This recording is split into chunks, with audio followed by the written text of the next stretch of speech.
Olá, está no ar mais uma edição do Justiça do Trabalho na TV, produzido pelo TRT de Santa Catarina. No dia 28 de abril de 1969, a explosão de uma mina nos Estados Unidos causou a morte de quase 80 operários. A data hoje é lembrada mundialmente para conscientizar trabalhadores e empregadores sobre os riscos do acidente de trabalho. No Brasil, uma lei instituiu esse dia em memória das vítimas de acidentes e doenças ocupacionais. E para discutir o assunto, está conosco o desembargador do Trabalho, Roberto Luiz Guglielmetto, gestor regional do programa Trabalho Seguro em Santa Catarina. Bom, desembargador Roberto, seja bem-vindo em nosso programa. Obrigada por ter aceitado o convite. Eu que agradeço a possibilidade de estar aqui participando desse encontro numa data festiva e comemorativa do Dia do Trabalhador, Dia do Trabalho, e envolvendo um tema tão caro para toda a sociedade e toda a gama de trabalhadores. Bom, para ter uma ideia, então, desse problema, só no Brasil quase 50 trabalhadores são excluídos do mercado de trabalho por dia em função de acidente ou doença ocupacional. Diante disso, eu gostaria que o senhor falasse um pouquinho sobre as consequências físicas, emocionais e financeiras do acidente de trabalho. Sim, de fato, esses números são alarmantes e as consequências são múltiplas e, na verdade, elas não se restringem à pessoa do trabalhador. Elas se irradiam para a família do trabalhador e toda essa dor que os familiares de um trabalhador também sentem são compartilhados pela sociedade, que todos pagam um preço. E esse preço é alto. Evidentemente que o trabalhador às vezes paga esse preço com a própria vida. E quando ele não paga com a vida, sobrevive, é a pessoa que realmente vem sofrer de maneira muito mais intensa. De forma física, pela perda de uma capacidade elaborativa que pode ser total, parcial e definitiva ou provisória. Emocional porque ele retira um dos atributos maiores da cidadania, que é a inserção no mercado de trabalho, né? E a consequência financeira, eu acredito mais ao empregador. Esse, de fato, arca com ônus expressivo, porque independente da contribuição previdenciária, que rotineiramente ele tem que contribuir pela folha de pagamento, no caso de um infortúnio acidentário, ele também tem que fazer uma reparação, a possibilidade de reparação, principalmente se age com culpa, e essa culpa não precisa ser grave ou dolo, uma reparação material e moral, né? A reparação material, ela envolve os danos emergentes, os lucros cessantes, o pensionamento, ou seja, as despesas, aquilo que o empregado também deixa de receber. O importante é que não é compensável com a contribuição ou com o benefício que o trabalhador recebe. Então é um ônus até a mais. Não só isso, vai mais. O trabalhador também está sujeito a recolher o fundo de garantia no período de afastamento. Tem que garantir o emprego quando esse empregado retorna, pelo menos por um ano do acidente, do afastamento, e ainda se submete à possibilidade de sofrer uma ação regressiva da União por aqueles benefícios que ela paga para o empregado.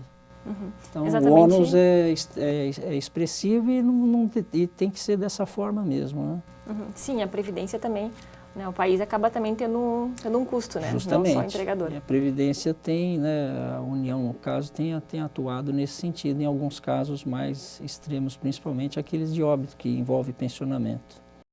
O IBGE divulgou em 2015 uma pesquisa inédita. Segundo o Instituto, quase 5 milhões de trabalhadores se acidentaram entre 2012 e 2013, um número 6 vezes maior que a única estatística oficial do país. Isso porque os registros acontecem somente entre trabalhadores formalizados e da iniciativa privada. Eu gostaria então que o senhor comentasse esses números alarmantes dessa pesquisa. De fato, muitas questões que envolvem acidente de trabalho não são notificadas. Na verdade, esses dados, inclusive do INSS, provavelmente envolvem aqueles que geram o afastamento por mais de 15 dias, porque aí é atribuído um ônus para o INSS ter que pagar o benefício. Mas inúmeros acidentes não envolvem também esse afastamento de 15 dias e eles precisam ser também trabalhados para serem evitados. A questão é que o artigo 7º, inciso 22 da Constituição Federal, ela consagra um direito, tanto para trabalhadores urbanos e rurais, a redução dos riscos inerentes aos acidentes de trabalho. E essa tônica envolve, inclusive, a possibilidade das empresas atuarem num processo de prevenção, muito de prevenção. Existe, de fato, subnotificações ou não notificações, porque muitos trabalhadores estão à margem dessa questão acidentária, né, principalmente no trabalho informal.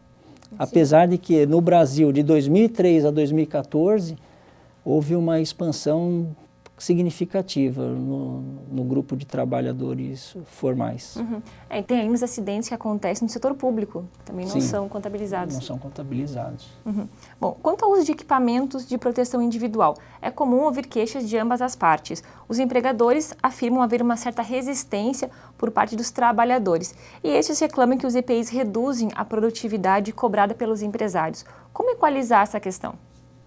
É uma questão difícil, mas eu acredito que sempre essa cultura da conscientização, da necessidade da prevenção. Eu sou do tempo que se utilizar cinto de segurança, a utilização de cinto de segurança nos veículos não era obrigatória. E hoje é automático a pessoa adentrar no veículo, pessoas da minha idade ou mais idade, e já acionar esse dispositivo. Então o tempo vai... o trabalho de cultura e de educação vai aumentando a capacidade dessas pessoas entenderem a necessidade de evitar esses acidentes. Então é uma política realmente de investimento na conscientização da prevenção acidentária. Retirar o item custo e colocar na categoria de investimento. A prevenção acidentária. Bom, desembargador Roberto, queria voltar um pouquinho sobre o assunto dos equipamentos de proteção individual. É obrigação do empregador exigir que o trabalhador use os equipamentos de proteção individual? A jurisprudência trabalhista é pacífica nesse sentido, inclusive matéria sumulada pelo Tribunal Superior do Trabalho. Não basta fornecer o equipamento de proteção. É necessário que haja fiscalização e sobre a utilização adequada desse equipamento de proteção. E esse equipamento de proteção individual, ele também tem que ser adequado através de uma certificação de aprovação que é emitida pelo Ministério do Trabalho. Existe um prazo de validade dessa certificação, existe também um prazo de validade do uso do equipamento, que às vezes é dado pelo fabricante quando não consta do próprio equipamento. Então são situações que a empresa realmente ela tem que se prevenir para evitar eventualmente ter que pagar algum adicional de insalubridade ou periculosidade por falta dessas comprovações necessárias. Então a fiscalização do uso é fundamental. E o empregado renitente em utilizar esse equipamento, ele pode vir a sofrer, inclusive, a penalidade máxima, que é a justa causa. Uhum. Bom, ainda sobre essa questão, eu gostaria que o senhor falasse um pouquinho sobre a importância de as empresas avaliarem os reais riscos, né, da atividade, porque de que adianta o uso de um capacete, por exemplo, quando cai um saco de cimento de 30 quilos na cabeça do trabalhador? Pela norma falada já da Constituição Federal, que é direito do trabalhador, a redução dos riscos inerentes à atividade laboral, as empresas são obrigadas a manter alguns programas de prevenção. Destaco a CIPA, Comissão Interna de Prevenção de Acidentes de Trabalho, uma comissão formada por representantes de empregados e empregadores. Essas empresas também são obrigadas a ter programas de prevenção, como o programa de controle médico de saúde ocupacional, voltado às atividades do trabalhador, algumas atividades que são desenvolvidas pelos trabalhadores que podem acarretar algum tipo de doença. O PPRA, que seria o programa que avalia os riscos do ambiente de trabalho, máquinas ou o próprio ambiente de trabalho, e nessas circunstâncias elas vão tendo essa capacitação para prevenção dos acidentes, justamente para, às vezes não é só o EPI, porque tem outras situações de riscos ambientais que pode acontecer um acidente e para isso precisa ter a prevenção. Sim, exatamente. Bom, ainda nessa questão, os empregadores têm uma certa resistência ainda em emitir a CAT, que é a comunicação de acidente de trabalho. Qual que é o motivo? Olha, o motivo talvez seja a questão financeira, mas eu não posso acreditar em tamanha má-fé por falta de emissão de CAT nessas questões, principalmente quando envolvem acidentes típicos. Geralmente, a ausência de emissão de CAT, ela se dá também pela dificuldade da detecção do nexo de causalidade quando acomete alguma doença ocupacional ou uma doença do trabalho. Também acidentes de trajeto. Então são situações às vezes que se tornam difíceis verificar se há um acidente ou não há acidente de trabalho. Mas isso também tem sido resolvido pela Previdência Social quando ela uma legislação instituiu o nexo técnico epidemiológico, que mesmo sem a emissão da CAT, da comunicação de acidente de trabalho, o empregado que apresenta determinada moléstia e se verificar que ela está relacionada com a atividade da empresa, é feito automaticamente um enquadramento como acidente de trabalho. Então, até esse nexo técnico epidemiológico, ele consegue vir a suprir a falta de emissão da CAT. E só para lembrar que a CAT é um dever da empresa emitir, mas ela não é a única que pode emitir ou que deve emitir a CAT. Na ausência da empresa, o próprio empregado pode emitir a CAT, o sindicato pode emitir a CAT, os familiares do empregado podem emitir a CAT, e o médico que assiste o trabalhador também acometido por um acidente pode vir a emitir a CAT. Muito bem. Eu só queria que o senhor esclarecesse um pouquinho sobre a questão do acidente de trajeto. O acidente de trajeto é considerado acidente de trabalho aquele em que o empregado no deslocamento da sua casa para o trabalho ou no retorno do trabalho para a sua casa, ele vem a sofrer um acidente. E mesmo nos períodos de intervalo também é considerado acidente de trabalho. Bom, quando o assunto então é segurança do trabalho, o Brasil possui uma das legislações mais avançadas no mundo. São as normas regulamentadoras, as NRs, do Ministério do Trabalho. Mas os acidentes não baixam aí da casa de 700 mil a pelo menos 5 anos. Né? O que está faltando para que ocorra uma redução mais significativa desses números? Eu acredito que ainda é essa política de investimento na cultura da conscientização, da prevenção. Os dados até eu trouxe aqui da OIT, na verdade, mundial, uma morte a cada 15 segundos. São 115 acidentes a cada 15 segundos no mundo. O Brasil, ano passado, teve 704 mil acidentes. Evidentemente que teve uma redução, isso é bom, pelo menos nos casos notificados formalmente, em 3%. Mas é muito pouco, né? É pouco, os 3%. Mas, em compensação, também teve um aumento de 3% naqueles chamados acidentes de trajeto, nos acidentes de percurso.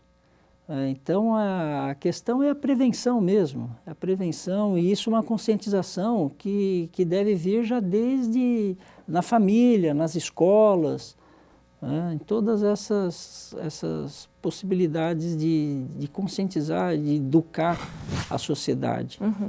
A educação é um ponto fundamental, né? Fundamental. Bom, vamos falar um pouquinho então sobre a reparação do dano moral. Alguns doutrinadores ainda consideram pequeno o valor das indenizações por acidente de trabalho, quando comparado ao que era dado pela Justiça Comum antes da reforma do Judiciário. O senhor concorda? Olha, é difícil avaliar. A indenização por dano moral, de fato, é um desafio para os juízes. Ao contrário da indenização por dano material, que a indenização por dano material ela pode ser objetivamente quantificada, porque é fácil verificar por números, com comprovantes, as despesas médicas, o que o empregado deixa de receber, que é uma operação aritmética feita mediante o salário que ele recebe, a perda da capacidade, o período que ele fica afastado. A indenização por dano moral, ela traz muita carga de subjetividade.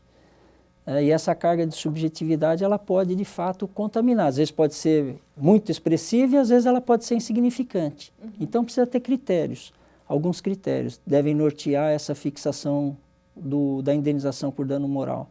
Ela não pode ser nem tão alta a ponto de acarretar um enriquecimento ilícito por parte do ofendido e nem tão baixa para desestimular o empregador a adotar medidas preventivas nessa questão de segurança do trabalho. Então é uma equação, deve trazer um certo conforto para o empregado, porque apesar do dinheiro não comprar a perda de um braço, de um membro, ou mesmo a vida, mas deve trazer um certo conforto, que esse valor monetário ele possa trazer um certo conforto para a vítima e que essa vítima tenha consciência que aquele valor que a empresa está arcando seja de fato sentida também pela empresa.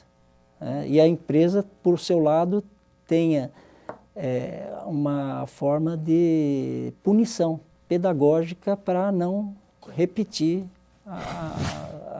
as formas inadequadas de prevenção da acidentária. Sim, realmente é um desafio mesmo para os magistrados, até porque a legislação não tem critérios claros. Não é tarifada, não é tarifada. A perda de um dedo mindinho é X, a perda da mão direita é Y, não tem tarifa. Então, realmente fica ao prudente arbítrio e equitativo do magistrado.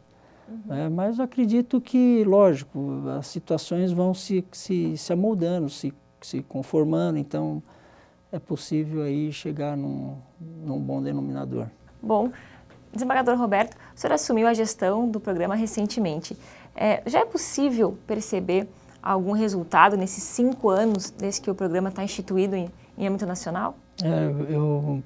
De fato, tem 2 semanas que eu assumi essa gestão do trabalho seguro aqui em Santa Catarina e já pude ver a mobilização dos juízes, principalmente, o empenho em produzir bons frutos desse programa, que é um programa de conscientização para a prevenção. Aqui em Santa Catarina são mais de 80 parcerias com entidades públicas, privadas, sindicatos de trabalhadores, sindicatos de empregadores, FETIESC, FIESC, são grandes parceiros na adoção de boas práticas.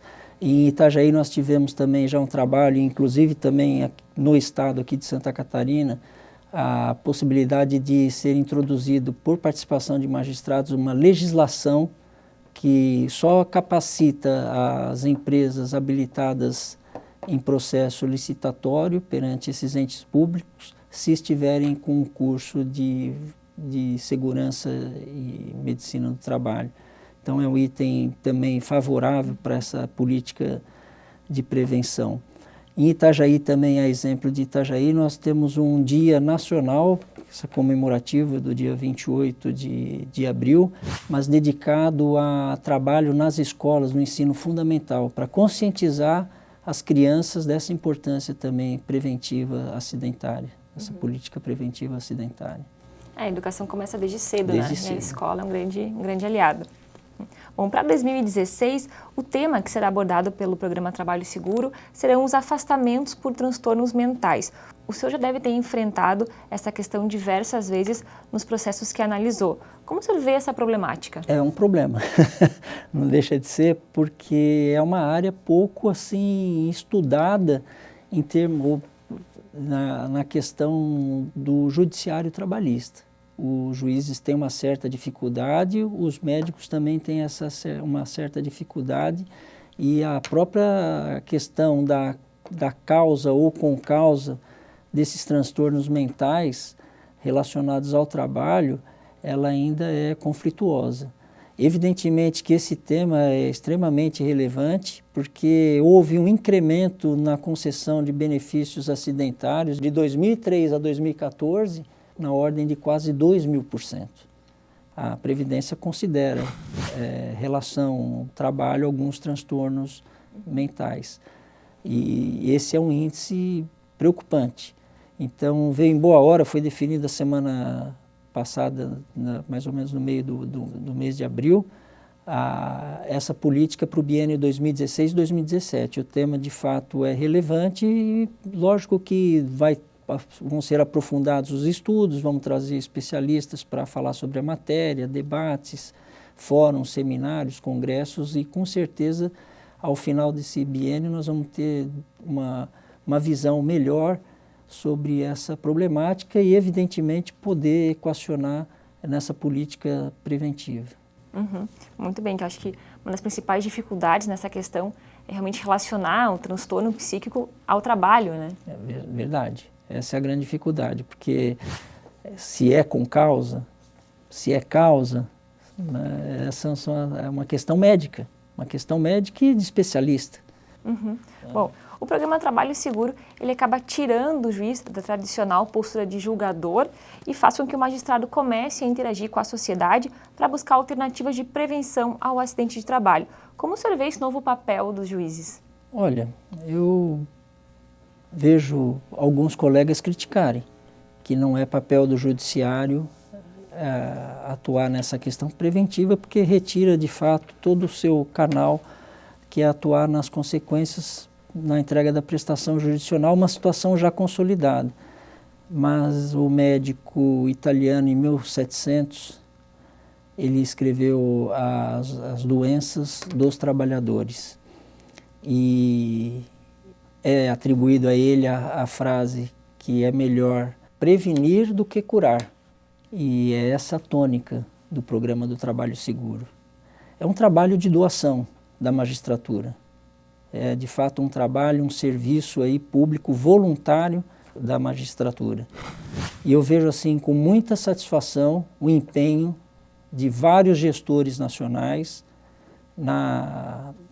em abraçar essa causa. E aqui em Santa Catarina tem que ser destacado também o trabalho de vários colegas, são 11 coordenadores e mais um juiz auxiliar, né, que se dedicam a fomentar essa política preventiva. Além de atuar no trabalho do dia a dia, né? O trabalho do dia a dia que consome bastante. Então é sempre um a mais, um algo a mais. É uma doação mesmo e a satisfação é essa, né, de nós estarmos podendo contribuir para evitar algum tipo de infortúnio. Bom, as ações do programa Trabalho Seguro foram prejudicadas de alguma forma em função dos cortes orçamentários sofridos pelo Poder Judiciário? Olha, não tem dúvida. Com dinheiro, acredito que é mais fácil. Mas o dinamismo, a disponibilidade, o desprendimento desses colaboradores, com certo, farão o programa ter uma boa continuidade. E os parceiros também. Os parceiros têm nos auxiliado bastante. Bom, como a gente falou nos blocos anteriores, as estatísticas no Brasil e no mundo são alarmantes. Diante disso, o que a sociedade pode fazer para diminuir esse quadro que tanto assusta? A sociedade, na verdade, tem que se conscientizar que os acidentes geralmente não acontecem por acaso, mas por descaso. Então é uma política de prevenção que precisa ser incutida em toda a sociedade, não só entre os agentes principais, trabalhadores e empregadores, mas em toda a sociedade. A meta é um trabalho não só seguro, mas um trabalho saudável, que é mais abrangente. E a educação é fruto dessa conscientização. E o programa do Trabalho Seguro está aí para prestar toda essa colaboração. Bom, desembargador Roberto, agradeço a participação no programa, um tema realmente extremamente importante. Mas, infelizmente, o programa chegou ao fim. Tá certo. Obrigado, eu que agradeço. Hoje conversamos sobre acidentes e doenças ocupacionais com o desembargador do Trabalho, Roberto Luiz Guglielmetto, gestor regional do programa Trabalho Seguro em Santa Catarina. Nos vemos no próximo programa. Até lá!